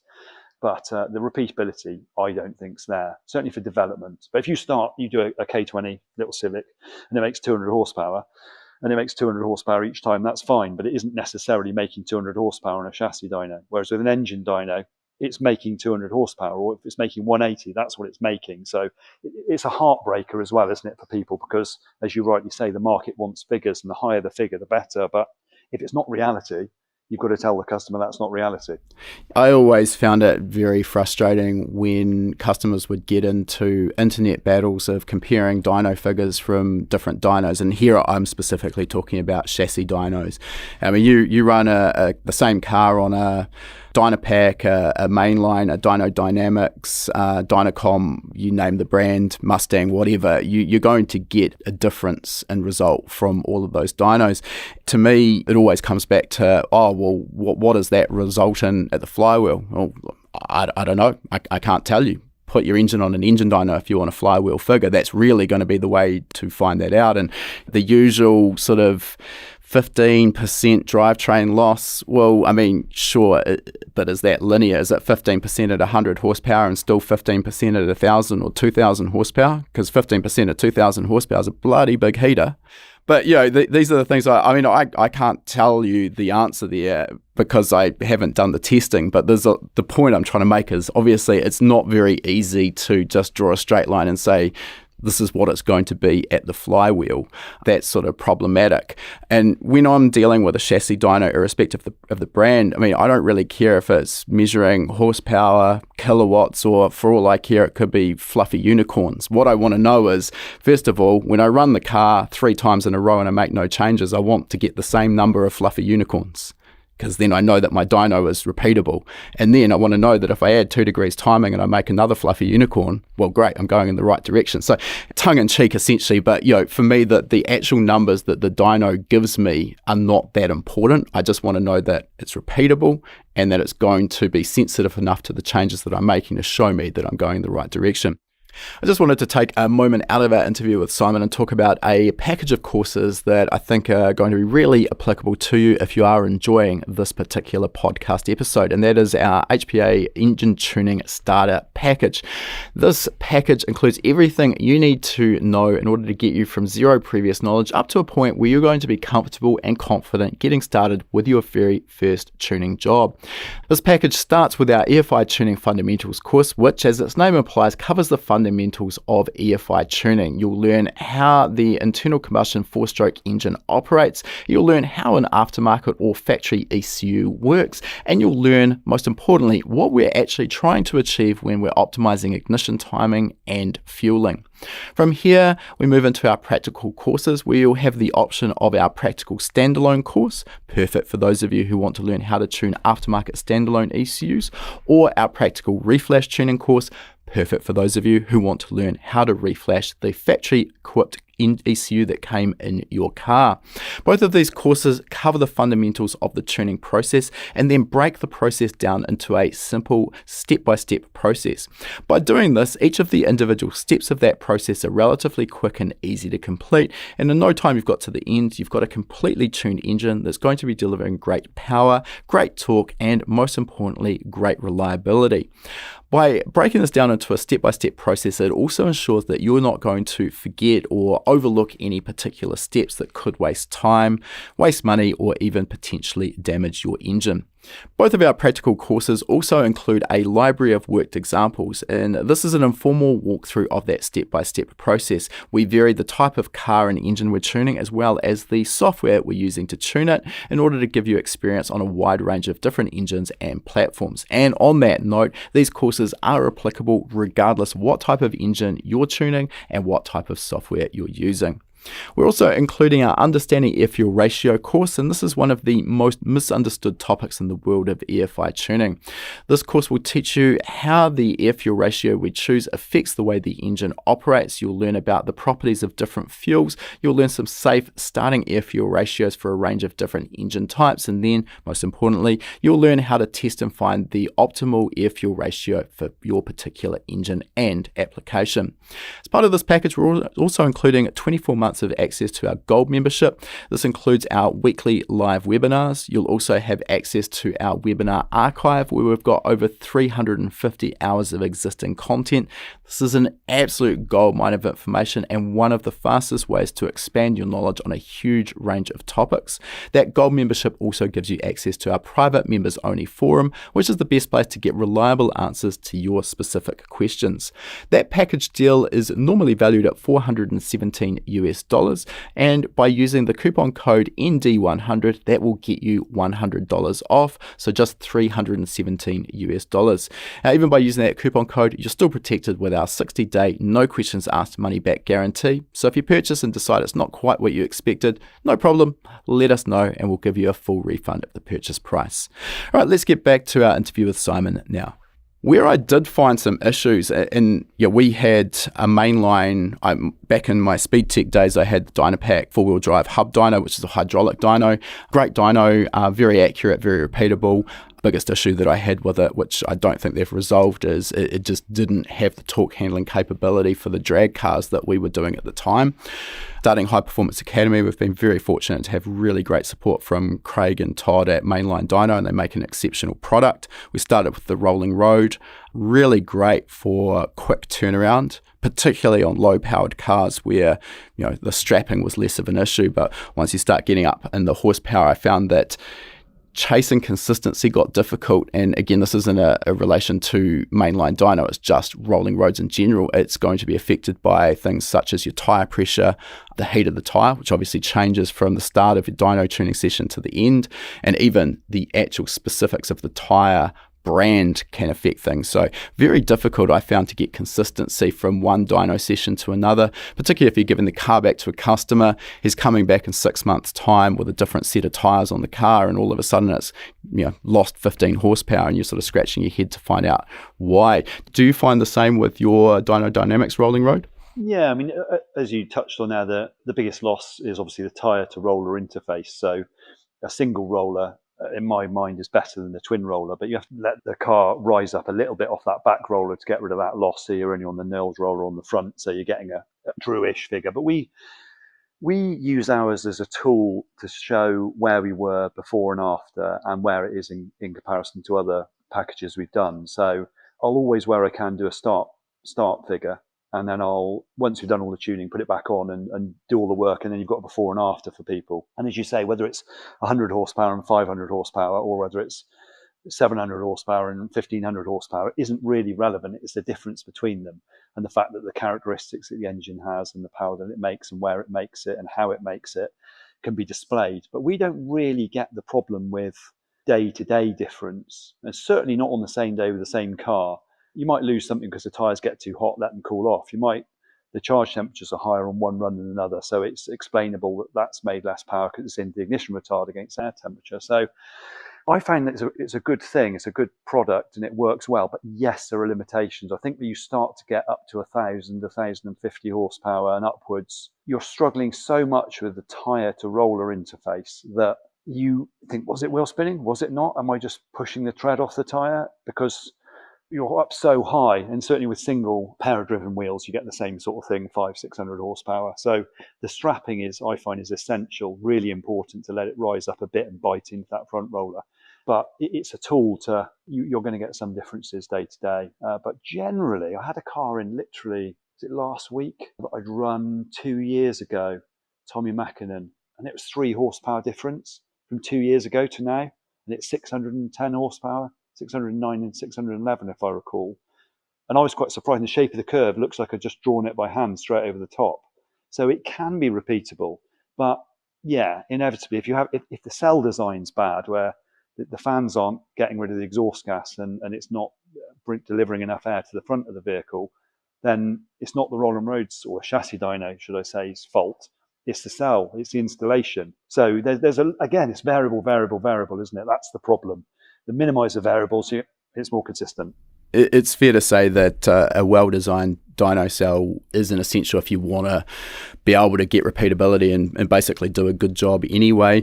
And I think as well that's something that's often overlooked when people are thinking or out shopping for a dyno. You look at the cost of a dyno, which is obviously significant, $100,000 plus US dollars, depending on what specific model you're going for. I would probably argue you need to budget for at least that again to actually build a dyno cell to house it and run it. And it's not just a case of the airflow through the dyno cell to keep the engine happy and get rid of your exhaust fumes, which is also really important for your own health. But if you're running a performance workshop and you've got staff working on cars outside of that dyno cell, you've got to think about health and safety for them. It's obviously noisy, so you need something that's going to keep that noise down in the workshop. And then, I mean, I've been on the receiving end of noise complaints from neighbours as well, and I mean, that's never a lot of fun. So that's another consideration that, again, as I say, like very, very easy to forget about in the excitement of shopping for a new dyno. No conversation about tuning is complete without talking about your ECU of choice. And obviously there's a bunch of brands out there now. I think we've probably been spoilt with the advances in the last sort of 10 years, particularly we've seen with ECUs. But what has Norris Designs sort of gravitated towards in terms of ECU choice? We used to use the M800 OEM from Motec. And then when that became limited in availability, cost was a bit too high for a lot of the customers. And we moved across to the Link G4 Plus plug-in, again, because we were on a small number of vehicles, which was an excellent product. We're now on the Link G4X, which again is an excellent product, good company, made in some dodgy place over the other side of the world, I think. Just up the road from us. Yep, understood. Exactly. The ECU of choice would be Motec M1, but that's not remotely suitable for most of our customer base because their wiring, they're insanely complicated compared to most other ECUs that we need to run these Evos. As we say, they're not so complicated, the actual vehicle. So, but my own Evo runs on an M150 custom firmware. Brilliant product, but it's not the product for our market. The product for our market currently, and has been for a period, has been the G4 Plus and now the G4X and Link. Yeah. And I think as a workshop, we were probably no different. You kind of choose some products that are at a variety of price points and functionality to suit what your customer's trying to do. And it's not a one-size-fits-all choice here. I'm interested, what's your take on what the M1 provides in terms of advantages over the Link G4X, which, as you mentioned, an excellent product in its own right at a very different price point to the M1? The dev packages that you can do with the M1 is superb. You can design and program functionality that you want to suit your own needs. And that customization that you can do, not that I can do it personally, but I've got somebody who has done and can do it for me, is invaluable, I think. And it's a different product from Motec, isn't it? They've done it as not an empty ECU, but you sort of think of it as an empty ECU and you provide your firmware to drive your OEM 400 car production run or whatever it might be. As far as I understand, that was what the thinking was originally around that ECU. Whereas Link would be much more plug-in, much more aftermarket, hobbyist, tuner of my level and above type product. I might be inaccurate at that, but that's my own feeling on it. So but the M1 is the software's far more complicated. It's less user-friendly, but the control it has and the functionality it has, I think is superb, but at a very high price point. Yeah, and I think what you've said there just mirrors my take on things as well. Yeah, the Motec is probably aimed more at that professional motorsport market, and the functionality that it offers in their production firmware packages achieves that. You know, if you go GPR or GPRP, then you've got paddle shift, you've got the motorsport functionality that you need that will work at that professional level. But then, as you mentioned, with the dev or development packages, you can then tailor your own firmware to essentially do just about anything that your mind can think up. The Link product, which I'd probably liken to maybe another competitor at that same price point or same market, would be probably the Haltech Nexus or Elite. They probably are pretty comparable, I would think. And you've got more of a sort of an enthusiast level product. I mean, don't get me wrong, obviously both of those products can also be used in professional motorsport, but it comes at a cheaper price point. And you're absolutely right. Easier, I think, for those who are relatively new to tuning to get their head around the ins and outs of it. The M1, particularly until you're familiar with it, a little bit harder to get your head around. One of the things I think is overlooked with that Link product, and I know it's not something that everyone will benefit from, but really is an area that it actually exceeds or excels beyond what the M1 can do, at least without a build license, is their CAN template. It's one of the most end user configurable CAN devices that I've seen in the aftermarket electronics industry. And what that gives us is the benefit to be able to mix and match it with a variety of different aftermarket electronic products. So I'm talking here dashes, power distribution modules, whatever that may be.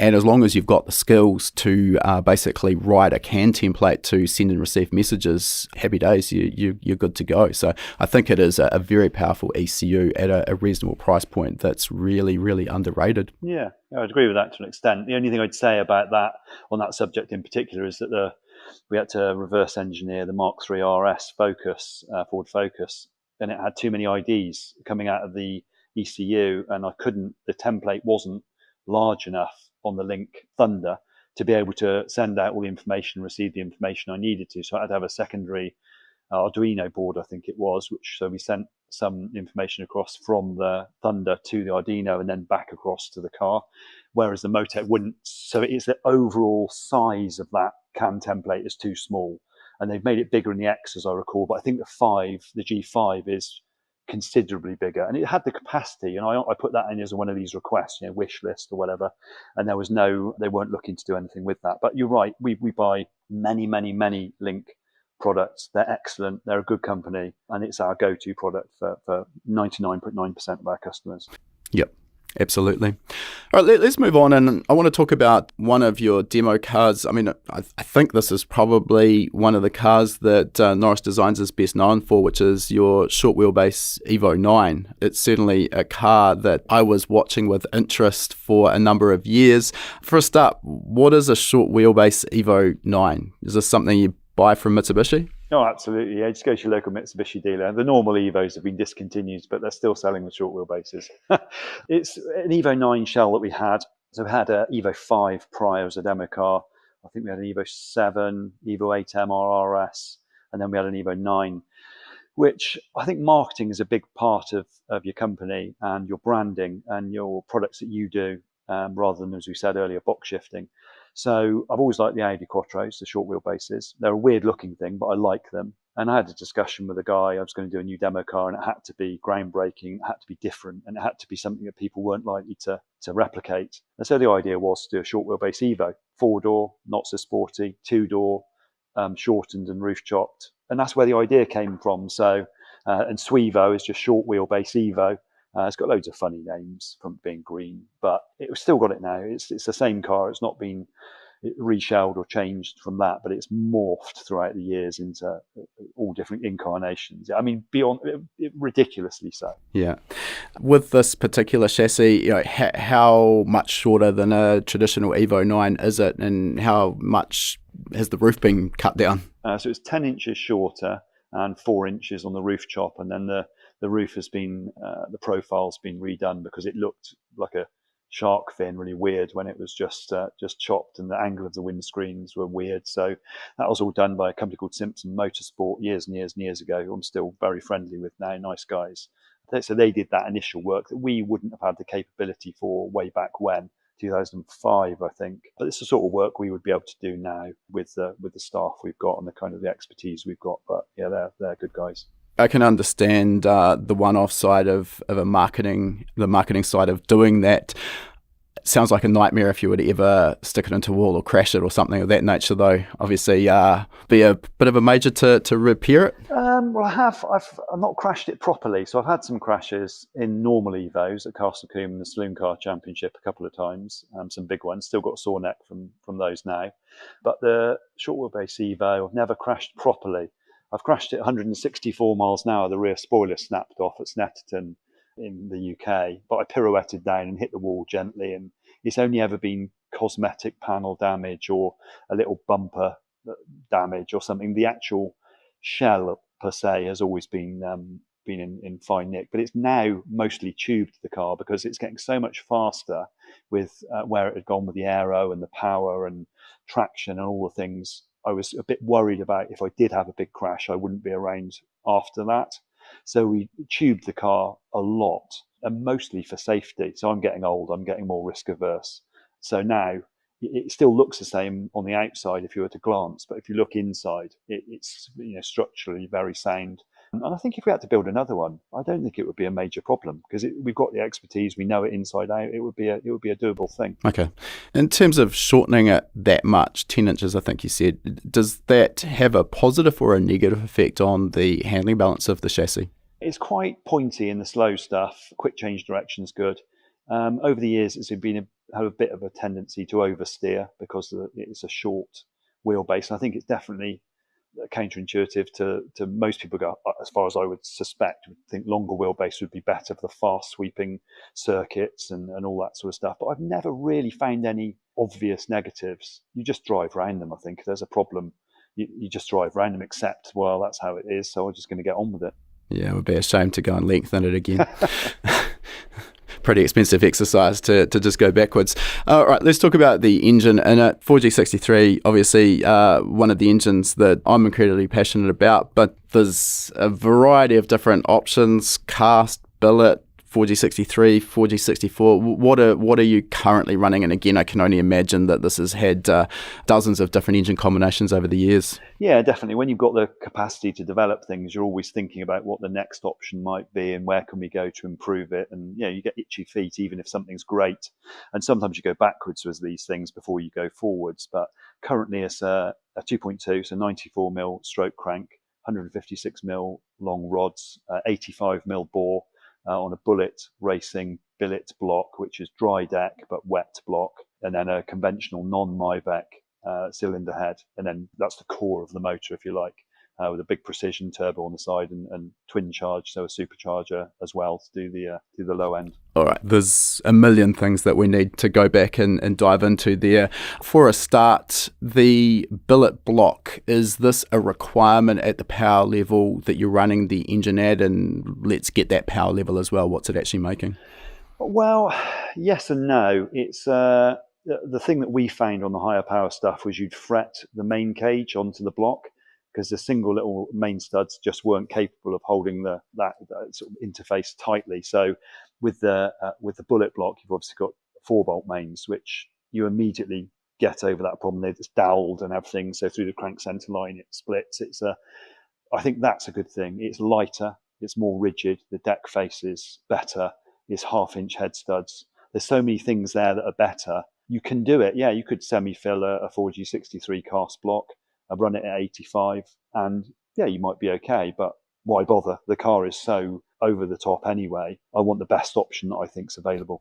Yeah, and I think when these billet blocks first started coming out, obviously they were quite a lot more expensive than they are now, and I mean, they're still not cheap, but when you start looking at all of the modifications you need to make to a factory cast block in order to make it live at these power levels, all of a sudden the cost and then also the reliability of the billet blocks, it actually starts to make sense. And I mean, there's always going to be the argument, oh, well, it's not a 4G63 anymore. I mean, I don't really sort of get tied up in that sort of battle. Interesting what you mentioned there about the threading of the main caps or cradle girdle to the block. I mean, we found exactly the same in our drag engines, and it becomes really obvious for those who haven't seen that when you basically tear the engine down, the interface where the caps bolt into the block, essentially they're moving or spreading apart with the load on the crankshaft, and then they're sort of rubbing gently back together with the block, and you sort of get these micro welding sections which are broken out.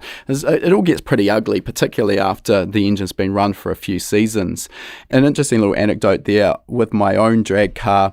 At one point we hadn't seen a failure as a result, but it was clearly an issue. So we decided, we'll step up from the off-the-shelf ARP 10mm main stud kit that everyone runs. And at the time, the better L19 and custom H625 products just weren't available. Those weren't a thing. So we looked around and we worked out that we could fit, I think it was a 7/16 stud kit in. So we drilled and tapped the block to take that. And I don't think I ended up going on the dyno. We went to a drag meeting, and maybe my third or fourth pass, about 3/4 of the way, maybe the 1,000-foot mark, the oil pressure warning light came on, which is obviously not something you want to see at 170 mile an hour. And we're still going pretty good, so I say, well, that's fine. I'll just stay in it because, you do. there was a car in the other lane that I was beating, and I was pretty keen on getting to the finish line before the other car. So that was all good, and I got off the throttle in the shutdown area, and the oil pressure was low, and it was making a bit of a rattle. So I shut it down. That can't be good. Took it back to the pits, and there was nothing obvious that sort of gave a sign to a problem initially. We put it up on axle stands, and there was this little suspicious dent on the sump facing outwards. Like, oh, that cannot possibly be good. And long story short, we were done for the day, pulled the engine apart when we were back in the shop, and what it had actually done is it had cracked the block almost in half through these new main studs. So the main studs were stronger, but because there was so little material available, just going that extra millimetre in diameter, it had weakened the block. So it had cracked, and basically the cradle was almost free moving, and it had cracked through, with the 4G63s we have balance shafts, it had cracked through the balance shaft tunnel, and one of the balance shaft bearings, which we used to block the oil flow when we removed the balance shafts, that had fallen out, got hit by the crankshaft, that had been smashed into the sump, and that was my dent. And then we had this open gallery pouring oil out, which is why we're down on oil. So yeah, basically I found out the hard way that that's not a good solution to that particular problem. Billet block makes a lot more sense. Definitely. With the billet block, you mentioned this is a wet block, so it has a coolant jacket, and obviously essential for anything that isn't dedicated drag racing, but it's dry deck. So what does that term dry deck mean? So you're not passing any water through the head gasket, and that's, from my own experience, that is the weak link on many engines, most engines, but especially on the 4G63 platform. The bottom ends are strong, the heads are strong, the valve gear is good. If ever people are going to get a problem, they're going to push combustion pressure into the water jacket. So to remove the water from passing by the cylinders in that area, you immediately engineer yourself some additional reliability. And we've got many of these people with a bullet block solution, and some other blocks as well, use a different sealing ring solution to us. So we use a fire ring, which is a stainless steel ring which sits into a recess in the top of the bore with 3 circular raised peaks, if you like, which bite into the cylinder head, and then like a graphite type gasket, which we've used for a long time, which has been, any head gasket issues that we used to have are a thing of the past. It's something you can fit and forget. But even if you were, say, to get some combustion to leak momentarily, it's not going to get into the water jacket because there isn't any water there. Yeah, one of the problems with that is a dry deck solution obviously is not in and of itself going to prevent a head gasket failure or the head gasket leaking, but as you mentioned there, stopping that combustion pressure making its way into the cooling system, you do have to consider the safety factor of that, because when that gets into the cooling system and it overpressurizes, at a minimum, you're going to end up pushing water out into the overflow where it can, depending on where that's located, get under the tyres. But I mean, in an extreme event, it can explode your radiator, which is going to end pretty badly. So yeah, particularly as these cars get faster, you do have to consider the safety implications of that. Now, in terms of that head that you're running, you mentioned non-Myvac. So Evo IX is Myvac. For those who don't know the Mitsubishi brand particularly well, that simply means that it's got continuously variable cam control on the intake cam. So I take it you went to an earlier Evo 8-cylinder head to eliminate that? Yeah, only because we were there anyway, and the 9 that I built was a shell rather than the complete car that I stripped. So we didn't have the Myvac head there. We had a head that we'd used previously, and we built the motor that way. The Myvac is definitely an advantage, but then there's a lower reliability with them, with snapping the nose of the cam off unless you go for a billet prior when you make the cam. You have to be careful at the stop points as well, so you don't turn the Myvac pulley into a hammer to just hammer the end of the cam off on the limits. But yeah, it's a 4-to-8 head effectively, so fixed cam timing on the inlet and exhaust. I'd argue as well that while, yes, the continuously variable cam control is a great advantage, particularly for the stock cam profile or moderate size cams, once you sort of start trying to make really significant power levels and you step up to larger cam profiles with more lift and more duration, the amount that you can still swing the cam starts to decrease, and the advantage that the continuously variable cam control gives therefore decreases. Plus, with a close ratio sequential gearbox, which we'll get onto shortly, you tend to be operating across a narrower power band, which makes again the benefits of continuously variable cam control less significant. Do you agree with that? Yeah, definitely to an extent. But one of the pursuits that I always have tried to get is the widest power band possible. So I'm not going to sit there and go, well, it's 800 horsepower, it's going to come on boost at 6,000 RPM, but I'm just going to rev it harder. I've always wanted to retain, and this is some of the weeks, months that we spent developing years and years ago on the Superflow 901, was how do I get the lowest possible lag and hold on to power as high as I can, high up, to make that widest possible power band. And it's been like a career pursuit that I still want now. And I would say that the Myvec timing helps that almost no matter what at any spec, but definitely where it may be 500 RPM on a 500 horsepower car, it wouldn't be so much on a 8,000-9,000 horsepower car. So yeah, I agree mostly. Yeah, I think that is another element where dyno bragging rights doesn't really tell you the whole story. I mean, we could have 3 different engines that make 800 horsepower as a peak number, but their actual area or power under the curve, it would be completely different. So, just talking peak numbers doesn't really tell you enough about that power band and how that engine is going to actually drive. Talking about the billet block in terms of its usefulness or sort of how well it's suited for street use. I mean, obviously your particular application, it's not a street car, but I'm interested in your take on the streetability of billet blocks, because there are 2 schools of thought on that. Well, we've had no issues at all, either in race environments or on the street. We're only talking about the 4G63, 4G64 block that Bullet do.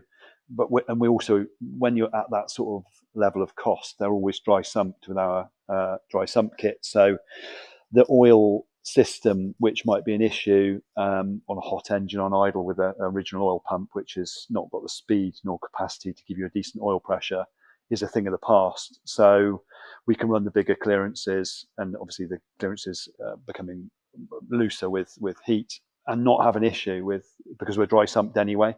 So we've got many of them, and it's not a volume part, don't get me wrong, but we've got many of them. And I don't say to people, are you going to use it on the street? Okay, you've got to have cast then. No, not at all. Billet is absolutely fine for us on the street also.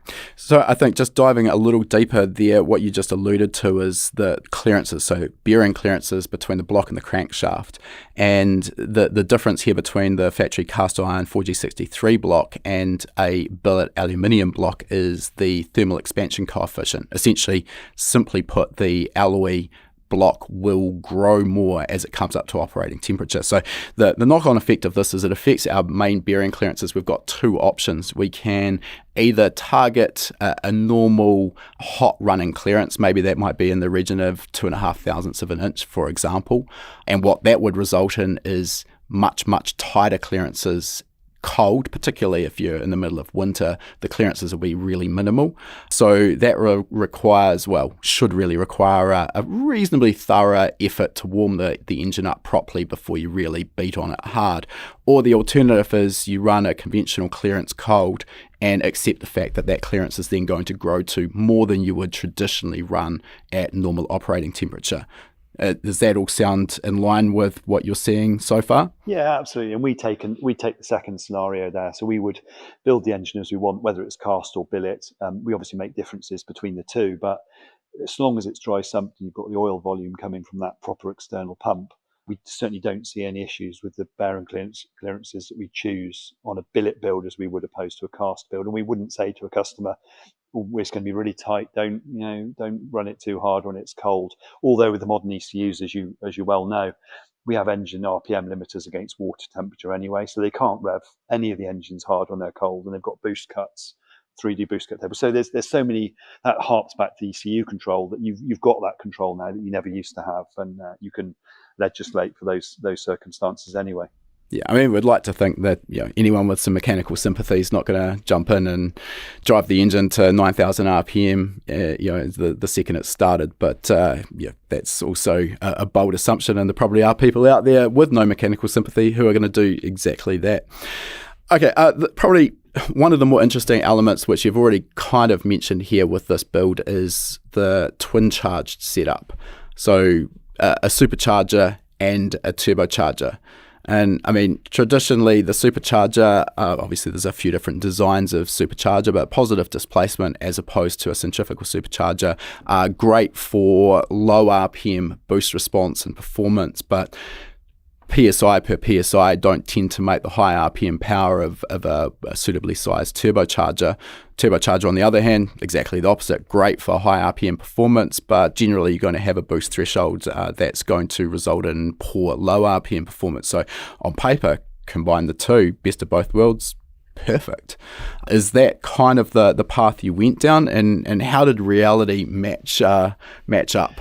Well, the theory, yeah, you've got that bang on with the theory. The implementation of those things when you're talking about high horsepower is very problematic. So the supercharger, or the twin charger, as we should call it, systems, it took 5, 6, 7 years to develop. And we went through many, many iterations that didn't work, and different problems, and moved the problem along, and learned a lot along the way. And so as a result, I'm massively cagey about a lot of the information that we've learned from that. People ask me all the time, and always polite and helpful, but I like to say, I can't tell you some of this stuff because it was so painful for me finding out what was right and what was wrong. But this pursuit that I have of doing things differently, of making power, but making the thing drivable and having a wide power band, led perfectly into twin charging, because the sort of power that I became addicted to was 800, 900, 1,000 horsepower, and fairly north of that when you're on the drag strip. And the boost threshold was just, the response was hideous, even with the stroker motors that we used to run. And then you start to get into piston speed issues because the stroke's so long to get the capacity on a 4G63. So twin charge was the way. And we developed this over many, many, many years. And my own system on my car isn't the same as our bolt-on kit. And this is the reason mine's got the M150 ECU, because it's got twin drive-by-wire bypasses on the turbo inlet that we can control with 3 sets of 10 tables within this dev firmware for the it seems complicated, but it's actually really intuitive when you start using it, to have the bypasses closed where you want, open them where you want, and open them at a rate that you want. And the result is we've got a 2.2 engine, although it's probably, 2145cc or something. It's not really 2.2 at all because it's a small bore, with a large 1740 supercharger, and it makes 330 foot-pounds at 2,000 RPM and revs to 9,300, making 12 or 1,300 horsepower. It's just a diesel, so you drive it low down and it feels like a turbo diesel, and then the bypasses start to open, we clutch the charger, and then the turbo is coming in already because it's spooled faster by the additional air that's being produced, the compound effect, and off you go up the limiter. You can't feel the changeover apart from the jump in torque that you get from on the higher boost levels, but it's absolutely brilliant. And I would never go back with a small engine wanting to make big power for my own personal race car.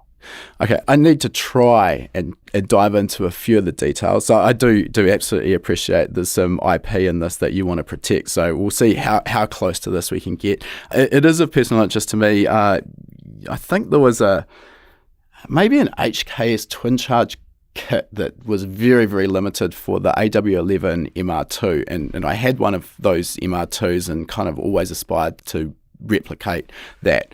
So yeah, it's something I have a little bit of personal interest in. The complexity is around the control strategy as I see it. So you've already sort of mentioned that you're using drive-by-wire throttle. So it's not a case of continuously running both the supercharger and the turbo. You're using the supercharger down low, then a magnetic clutch on that to deactivate it and then bypass it. So at higher RPM, it is essentially just a conventional turbocharged engine. Yeah, exactly. The two choices you've got when you're going to twin charge, and people make the wrong choice quite often, is are you going to go turbo supercharger or are you going to go supercharger turbo? And you've got to look at the OEMs and the little 1.4 VW engine that they had, which won Engine of the Year a few times. So you've always got to have, in my opinion, always got to have supercharger, then turbo. You've got to gear the supercharger much higher than you think you would in that arrangement, which is not the case when you're the other way around. And yeah, you've got the bypasses closed. You're running the charger with physical boost, mechanically driven from the engine. And then as it starts to be consumed, you to put a map sensor in the inlet pipe. When it starts to be consumed, you can start to crack the bypasses and open those and really let the shaft speed of the turbo come up and take over. Yeah, and as you say, it's a mechanical, electromechanical clutch, a magnetic clutch, which you turn off. So that becomes just a weight penalty above a certain RPM. But you get these two effects combined with a seamless transition, which is, for my mind, impossible to beat as an all-round track car, road car. Not so much drag car, because the response is irrelevant within reason with modern ECU strategies for launch control and everything. So, but yeah, it's just such a flexible power band. Where you said earlier, I think you said the short ratio gearboxes, doesn't matter what gear you're in, because you've got boost and power everywhere. And it is quicker to be in a lower gear, but in the wet, it's actually faster to use a supercharger and leave it in a higher gear because it's so much smoother. And I find it's more reliable on the transmission as well, because you don't have a 700 foot-pounds ramp in of turbo boost. It's very much more linear. So. Yeah, no, that does make a lot of sense.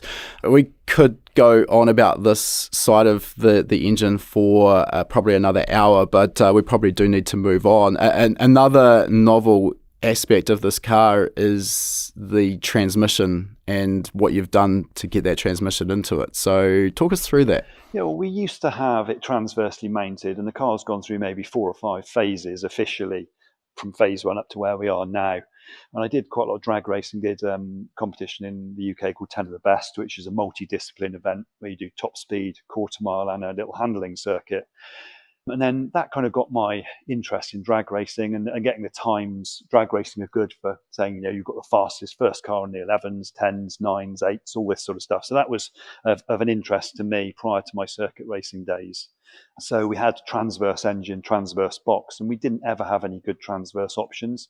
I had a Hollinger gear kit inside the original casing, which was superb. But they never did a straight cut crown wheel and pinion for it, so you had to use the original one. So I think I got a PPG crown wheel and pinion, but they had lightened it so much that the centre section of the crown wheel had been completely, the cutouts taken out. And later they revised it so they were machined down, but they still left some material in the middle of that cutout for strength. And I broke every box I had. I broke that Hollinger eventually with the cases, because you're on original cases. And I just had enough of it. Going to Santa Pod, bringing the clutch up and the transmission falling on the floor was getting quite demoralising. So I spoke to Martin Shanker, obviously ex-rallycross legend, all-round genius, lovely, lovely man, many years ago now.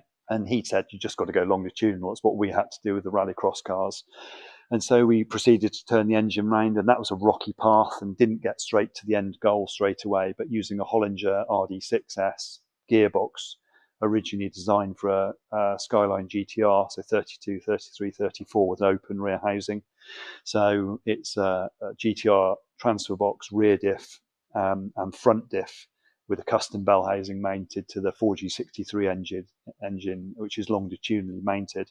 And since then, within reason, I've broken nothing, maybe 1 or 2 drive shafts. So best thing I ever did. Yeah, I mean, I think these days Hollinger have a bespoke transaxle for the late model Evo, so that's a world away from what you had access to when you started building that car with just a gear set. And obviously when you're dealing with a gear set, much like I had issues with my old drag car, the size of everything, it's all a compromise to fit within that factory housing. So these days the bespoke transmission that Hollinger make is being well proven. It's sort of 800 plus horsepower, World Time Attack. That's pretty much the go-to transmission most people are running. But that RD6 is kind of like, I guess, the old workhorse of the Hollinger range, and pretty well renowned for being bulletproof. I'm guessing that this required a fairly substantial modification to your sump in order to adapt in the GTR front diff. Yeah, well, we were at the time. I again, we didn't have the fabrication skills back then, and so I commissioned somebody else to do it. And the job they did was pretty poor. Engine was too high. A lot of decisions that were made were wrong. But we were on wet sump at the time, so we hadn't necessarily. We knew the right-hand oil surge issue on Evo engines 4 to 9, but we hadn't necessarily pinned that down. So yeah, it had a custom sump on it, 11 or 12 litre, if I recall, to try and get rid of the oil surge issues all round this front diff. And it was a big engineering ask. And as I say, there were some mistakes made. But along the way, we started to do things more and more ourselves, even on that side, the fabrication side. And it's quite different now to the way it was. But of course, we're now dry sump. So we've gone from dry sump with the front diff under the engine to now the engine so far back that the front diff's in front of the engine for weight distribution at our last redesign with this sort of tubing of the car for safety and also for weight distribution purposes. So yeah, it's quite a lot of work, but it still, even now, even with the trouble of getting to where we are, I still wouldn't change it, go back or do anything different. But as you rightly say, the MFE from Hollinger is a brilliant transverse box that you could go to and pretty much never break, but you're still limited by the transfer box from the Evo and the rear diff. They're still an issue. So I inherited the positives of the GTR rear diff as well, which is virtually indestructible from my experience. Yeah. With that GTR transfer case, you've got the ability to control that torque split to the front. So, I mean, essentially, it is by default a rear-wheel drive transmission with the ability to then transfer drive to the front. How much control are you applying to that, and how much benefit is that to you? I mean, do you run it essentially at a fixed split, or are you using a whole bunch of control tables to adjust that split based on steering input, lateral G, speed, etc.? Yeah, well, we used to control it with a Motec MDC, the original diff controller for the Evo. So we morphed that across and used that as a control to the hydraulic pump, which obviously puts preload on the wet clutch in the transfer box.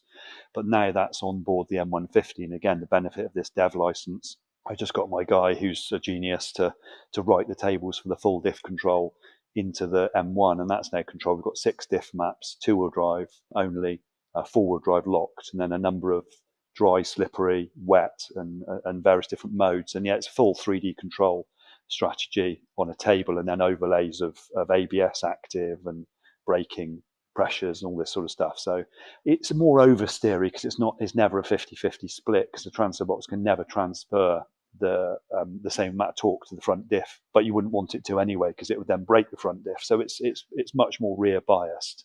But as long as you've got some grip from the tyres and from the aero, it works so well. What's the next step in the development of this car? Are you done with it? I think before we started recording, you mentioned it's recently inherited some Andrew Brilliant aero package. Just a continual work in progress? It has been, yeah. So I've always struggled with grip with the car. Yeah, okay, it had grip, but I've always struggled with that ultimate front end grip. And I've done my Heath Robinson aero design thinking that'll work, this will work, with no data whatsoever or experience to be able to do it. But you look at things and think it works. And aerodynamics is a completely different ball game. So I just, after I think Gobstopper 3 from Roger Clark Motorsport, who are good friends of mine, absolutely immaculate, incredible car that car is if you see it up close. That's just raised the bar with some AMB aero, and it came out for 1 or 2 events. They've got niggling problems with the transmission, but it made me think, I can't mess around at this. I need to get hold of Andrew, ask him to do me a package, which he did, and we've implemented. And now I've got more front grip than I've got rear grip, even with a 2.1 meter span triple element rear spoiler, the biggest one that DJ race cars produce. I've still got more at the front than at the back, which is a position I never had before. So we did that aero update beginning of for this season, if I recall, so last winter.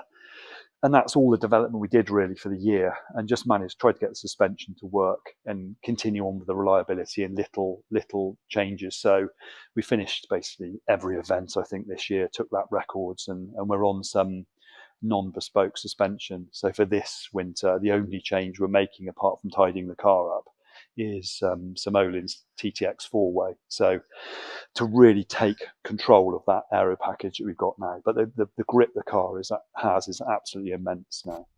You're probably in a pretty good position to give us some hard data in terms of what that aero actually does for lap times. Could you give us a comparison on a particular circuit and tell us how much faster it was with the AMB aero package? Well, we've got one circuit which is really a gnarly little place, tiny. It's basically one big curve. So Brands Hatch Indy circuit is very short, very technical, very easy to get wrong.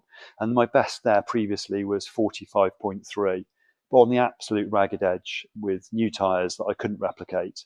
And then I went with the A and B aero and went 43.8, still with this suspension issue. And there's bumps that really unsettle the car, which hopefully will be fixed for next year. And if you think of how long that circuit is, 43 seconds, really the difference there is double. Anywhere else is double that. So we went, a couple of seconds faster, but there's more in the locker. I still have to find my feet with how much faster I can push through the corners. Your self-preservation says, right, I need to lift and brake now. So I'm quite methodical with my approach to the driving. I slowly build up to it, still quite quickly because we've only got 4 15-minute sessions. But I don't just go, oh, well, I won't brake for another 100 meters, or I'll keep my foot in for this much longer because I don't want to smash the car up. But I didn't find the limits of grip on that day. And it was a lap record at the time. And then Andy Forrest, who had the Subaru at World Time Attack and has now got a 7-litre V8 twin turbo Westfield, beat me on the day by half a second. Again, nice guy, get on well with him. So the package has done 2 to 3 seconds easily at other circuits. It's taken lap records at 3 events. So when people say aero, they really mean it and they're right. But also try and keep the car off the floor because it just wants to drive itself into the floor.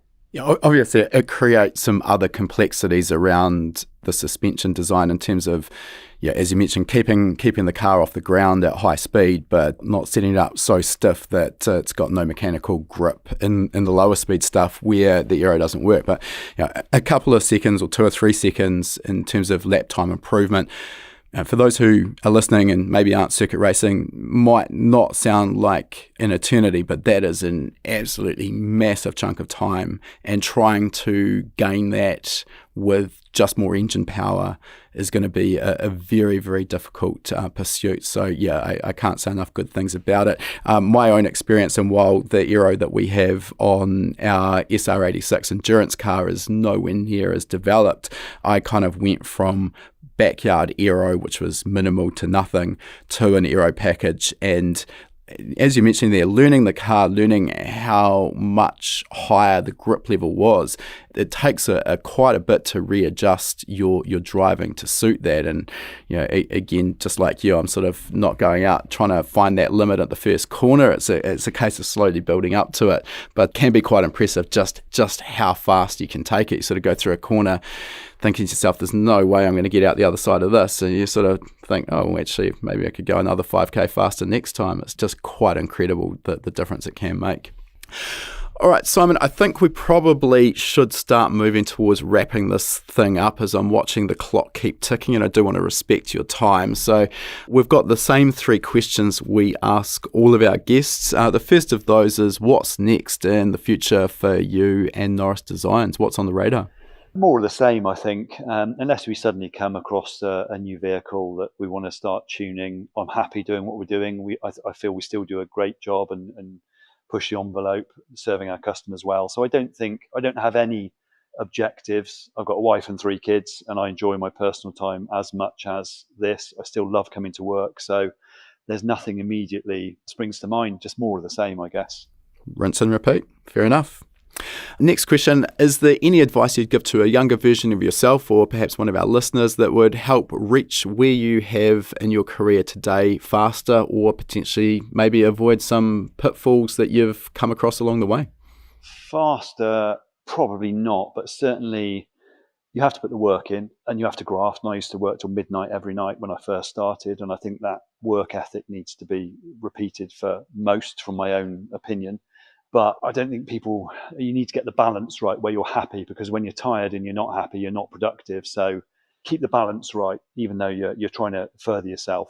Keep that perspective in whatever you're doing, whether it's in cars or anything. That perspective is important. So, but specific advice, the world's changed so much from when I started to now. The approach, I'm sure, would be completely different for people doing it these days. Yeah, I mean, essentially, you can only sort of follow the path that's available to you. I think what you say there about work ethic, though, is really important. We've talked about work-life balance, and I think that's something of a misnomer almost. I think that work-life balance usually has to come later, and particularly if you're starting a business in the automotive field, you're going to have to go through some years of grind. And much like it sounds like you did, when I started Speed Tech or STM, we were doing 80-hour weeks, maybe more, 7 days a week at some times, particularly in race season. And at the time, I was still young and really, really passionate about it. It didn't feel like a chore.